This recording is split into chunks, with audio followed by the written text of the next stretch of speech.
बिहार दरोगा भर्ती से संबंधित पटना हाईकोर्ट में कोर्ट केस हुआ है और कोर्ट की ओर से क्या कुछ निर्णय लिया गया इसके बारे में आप लोगों को बताएंगे। यह हिंदुस्तान का न्यूज़ है। यहाँ पर आप डेट देख सकते हैं 23 नवंबर 2021 रात 8 बजे इस न्यूज़ को अपडेट किया गया है। दरोगा एग्जाम में पारदर्शिता की बात करें तो सिलेक्शन का जो प्रोसेस है यह 3 चरणों में। सबसे पहले होता है प्रारंभिक परीक्षा पीटी एग्जाम। पीटी एग्जाम आप पास कर जाते हैं तो इसके बाद मुख्य परीक्षा मेंस एग्जाम लिया जाता है। मेंस एग्जाम पास करने के बाद फिजिकल टेस्ट होता है और फाइनली मेरिट जो बनता है मुख्य परीक्षा में मार्क्स के अकॉर्डिंग। एग्जाम में पारदर्शिता की बात करें तो अभी जो 2020 में 2213 पदों पर वैकेंसी आई है, पीटी प्रारंभिक परीक्षा होना बाकी है, तो 26 दिसंबर 2021 को पीटी एग्जाम लिया जाएगा। तो इस एग्जाम को आप दीजिएगा तो इसमें आपको क्वेश्चन पेपर आंसर की नहीं दिया जाएगा। एग्जाम लेने के 1.5 से 2 महीने के बाद डायरेक्ट रिजल्ट दिया जाता है और कब कट ऑफ दिया जाने लगा है। बीपीएसएससी आयोग जो बना है 2017 में, तो पहली बार जब एग्जाम लिया गया था 2017 में तो उस समय कट ऑफ भी नहीं दिया गया था।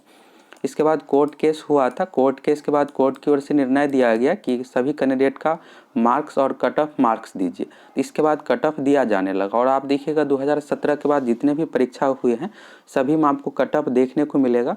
2019 पीटी एग्जाम में भी कट ऑफ जारी किया गया था। दरोगा एग्जाम हो गया या फिर enforcement sub inspector, excise sub inspector, steno assistant sub inspector, सभी एग्जाम में कट ऑफ मार्क्स दिया जाता है और कैंडिडेट का मार्क्स भी बताया जाता है, लेकिन फाइनल रिजल्ट आने के बाद। तो 2017 में ही कोर्ट की ओर से निर्णय दिया गया था। बीपीएसएससी आयोग जो बना है 2017 में और पहली बार जो दरोगा का एग्जाम लिया गया था मार्च 2018 में और उस एग्जाम में डायरेक्ट रिजल्ट दिया गया था, कट ऑफ नहीं बताया गया था। तो इसी को लेकर कैंडिडेट कोर्ट गए थे, फिर कोर्ट की ओर से निर्णय आया। इसके बाद पीटी एग्जाम, मेंस एग्जाम सभी का कट ऑफ भी बताया गया और कैंडिडेट का मार्क्स भी दिया गया फाइनल रिजल्ट आने के बाद। और उसी बार से बीपीएसएससी आयोग का यही पैटर्न है कि कट ऑफ तो आपको दिया जाएगा, क्वेश्चन पेपर आंसर की नहीं दिया जाता है। तो इसको लेकर स्टूडेंट भी मांग हमेशा करते रहते हैं और हम भी आप लोगों को इससे रिलेटेड वीडियो भी बनाकर देते हैं कि बीपीएसएससी आयोग को सभी कैंडिडेट का क्वेश्चन पेपर आंसर की दिया जाना चाहिए और जब पीटी एग्जाम का रिजल्ट दिया जाता है तो उसी समय मार्क्स भी दिया जाना चाहिए। अगर ऐसा किया जाता है तो एग्जाम में पारदर्शिता बिल्कुल रहेगा और स्टूडेंट को भी विश्वास रहेगा कि मेरा सही तरीके से सिलेक्शन हुआ है। अगर नहीं भी सिलेक्शन होगा तो फिर भी उसके मन में कोई भी डाउट नहीं रहेगा। तो चलिए इस न्यूज़ को आप देख लीजिए, फिर आगे बात करेंगे। यहाँ पर आप देखिएगा तो दरोगा बहाली की शारीरिक दक्षता परीक्षा में हुई गड़बड़ी मामले में पटना हाईकोर्ट ने बिहार पुलिस अवर सेवा आयोग को दरोगा बहाली के मूल अभिलेख को कोर्ट में पेश करने का आदेश दिया है। यहाँ पर मूल अभिलेख को लेकर डाउट होगा। मूल अभिलेख यानी मूल रिकॉर्ड मांगा गया है। जितने भी सरकारी कामकाज होता है सभी का रिकॉर्ड रखना पड़ता है, तो इसलिए यहाँ पर रिकॉर्ड मांगा गया है कि कब क्या जो भी प्रक्रिया है उससे संबंधित। इसके बाद देखिएगा न्यायमूर्ति पीवी बैजन 3 की एकल पीठ ने अखिलेश कुमार एवं अन्य की ओर से दायर रिट याचिका पर सुनवाई के बाद यह आदेश दिया है और कोर्ट को बताया गया कि दरोगा बहाली की प्रारंभिक परीक्षा मुख्य परीक्षा में सभी आवेदक सफल होने के बाद बोर्ड ने शारीरिक दक्षता परीक्षा फिजिकल टेस्ट जो आयोजन किया गया यह जो संबंधित है 2019 वैकेंसी से। 2019 में 2446 पदों पर वैकेंसी आई थी। पीटी एग्जाम लिया गया, मेंस एग्जाम लिया गया, इसके बाद फिजिकल टेस्ट जो लिया गया 22 मार्च से लेकर 12 अप्रैल 2021 के बीच में अलग अलग जगह अलग अलग समय पर बुलाया गया था। लेकिन कोरोना की दूसरी लहर के कारण कई अभ्यर्थियों ने, जिनमें आवेदक भी, शारीरिक दक्षता परीक्षा की तारीख आगे बढ़ाने के लिए बोर्ड से अनुरोध किया और जिसे स्वीकार करते हुए नया एडमिट कार्ड जारी किया गया। इसके बाद यहाँ पर है फिजिकल टेस्ट जाँच की नई तारीख और नए एडमिट कार्ड जारी होने के बाद आयोग ने नया जारी एडमिट कार्ड रद्द कर दिया। इस कारण आवेदक सहित कई उम्मीदवार शारीरिक दक्षता परीक्षा से वंचित हो गए। कोर्ट ने इसे गंभीरता से लेते हुए आयोग को बहाली प्रक्रिया के मूल अभिलेख यानी मूल रिकॉर्ड को कोर्ट में पेश करने का आदेश दिया। मामले की अगली सुनवाई 4 सप्ताह बाद यानी 1 महीने बाद होगी। कोर्ट की ओर से यही अभी डिसीजन लिया गया है कि बीपीएसएससी आयोग बहाली प्रक्रिया से संबंधित जो मूल रिकॉर्ड है इसको कोर्ट में जमा करे और अगर कैंडिडेट का एडमिट कार्ड दोबारा जारी किया गया होगा तब तो बीपीएसएससी आयोग को दोबारा से फिजिकल लेना ही पड़ेगा और कोर्ट का भी फैसला स्टूडेंट के पक्ष में ही आएगा। टोटल कैंडिडेट की बात करें तो टोटल ऐसे 1200 कैंडिडेट है जो फिजिकल नहीं दे पाए हैं मेडिकल के कारण से और कोरोना के कारण से, अन्य कारणों से। तो 1200 कैंडिडेट का फिजिकल नहीं लिया गया है, तो कोर्ट का भी फैसला स्टूडेंट के पक्ष में ही आएगा अगर दोबारा से एडमिट कार्ड जारी किया गया होगा तो। अगर नहीं किया गया होगा तब तो ठीक है, अगर एडमिट कार्ड दोबारा जारी किया गया होगा और उससे संबंधित रिकॉर्ड भी देना पड़ेगा बीपीएसएससी आयोग को कोर्ट में, तो कोर्ट का भी फैसला स्टूडेंट के पक्ष में ही आएगा।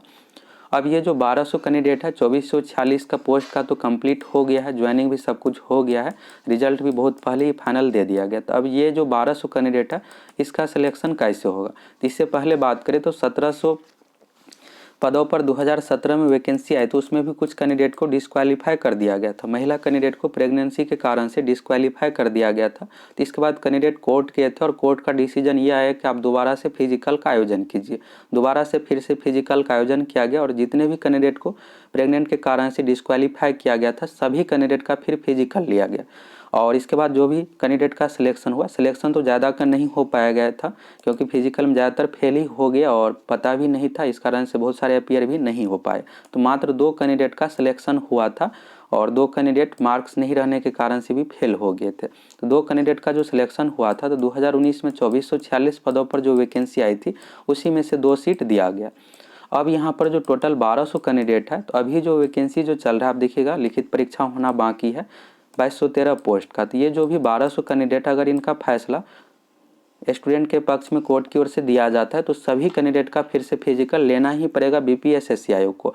अब इसमें से जितने भी कैंडिडेट फिजिकल पास होंगे, सिलेक्शन होगा तो 2213 पोस्ट का जो यहाँ पर सीट है उसी में से देना पड़ेगा। जो भी 200-300 कैंडिडेट का सिलेक्शन होगा इसी 2213 पोस्ट में से देना पड़ेगा। पिछली बार का देखिएगा 2017 का कोर्ट केस हुआ था तो 2019 वैकेंसी में से 2 सीट दिया गया था। इसी तरह इसमें भी ऐसा ही होगा। अगर बीपीएसएससी आयोग की ओर से एडमिट कार्ड जारी किया गया होगा दोबारा तब तो फिजिकल हर हाल में लेना ही पड़ेगा और कोर्ट का भी निर्णय स्टूडेंट के पक्ष में ही दिया जाएगा। तो टोटल कैंडिडेट ऐसे 1200 है जिसका फिजिकल का आयोजन नहीं किया गया था, मेडिकल लगाए थे और दोबारा फिजिकल डेट का मांग किए थे इन सभी कारणों से। तो यहाँ से आपको सब कुछ क्लियर हो गया। दरोगा एग्जाम में पारदर्शिता के लिए बीपीएसएससी आयोग को बिल्कुल यहाँ पर ध्यान देना चाहिए। जिस तरह से बीपीएससी एग्जाम में सभी कैंडिडेट का क्वेश्चन पेपर दिया जाता है, इसके बाद 1 सप्ताह बाद आंसर की जारी होता है, फिर ऑब्जेक्शन भी लिया जाता है और इसके बाद रिजल्ट दिया जाता है। रिजल्ट के तुरंत बाद 1 सप्ताह में सभी कैंडिडेट का मार्क्स दे दिया जाता है। इसी तरह दरोगा आयोग को भी इस पर ध्यान देना चाहिए और एग्जाम में सभी कैंडिडेट का क्वेश्चन पेपर दिया जाना चाहिए। इसके बाद आंसर की जारी हो, आंसर की जारी होने से स्टूडेंट को पता चलता है कि जो भी आंसर दिया गया सही है या गलत। अभी क्या हो रहा है कि बीपीएसएससी आयोग अपनी ओर से आंसर की तैयार करता है, अपने अकॉर्डिंग ही चेक करता है। तो हो सकता है कि उसमें से 2-3 क्वेश्चन का आंसर गलत भी हो सकता है। आप देखिएगा जितने भी आयोग की ओर से आंसर की जारी किया जाता है तो हर बार 3 से 4 क्वेश्चन मिनिमम आंसर चेंज होता ही है। कुछ क्वेश्चन का आंसर भी गलत दिया हुआ रहता है, तो इसलिए ऑब्जेक्शन भी लिया जाना चाहिए। और इसके बाद पीटी एग्जाम का रिजल्ट के तुरंत बाद सभी कैंडिडेट का मार्क्स दिया जाना चाहिए। अभी क्या हो रहा है कि बहाली प्रक्रिया कंप्लीट होने के बाद कैंडिडेट का मार्क्स बताया जाता है, तो इसमें 1.5 से 2 साल के बाद बताया जाता है। पीटी एग्जाम अभी लिया जा रहा है, अभी 26 दिसंबर को होगा, इसका रिजल्ट जनवरी लास्ट नहीं तो फरवरी में आएगा। इसके बाद मेंस एग्जाम 3-4 महीने बाद होगा, फिर फिजिकल साल के लास्ट तक होगा। फाइनल रिजल्ट अगले साल आप लोगों को 22 में तो देखने को नहीं मिलेगा, 23 में देखने को मिलेगा फाइनल रिजल्ट। और फाइनल रिजल्ट के बाद मार्क्स 1 से 1.5 महीने बाद दिया जाता है, तो ये बिल्कुल सही भी नहीं है। कैंडिडेट का उसी समय मार्क्स बता देना चाहिए जिससे एग्जाम में पारदर्शिता हो।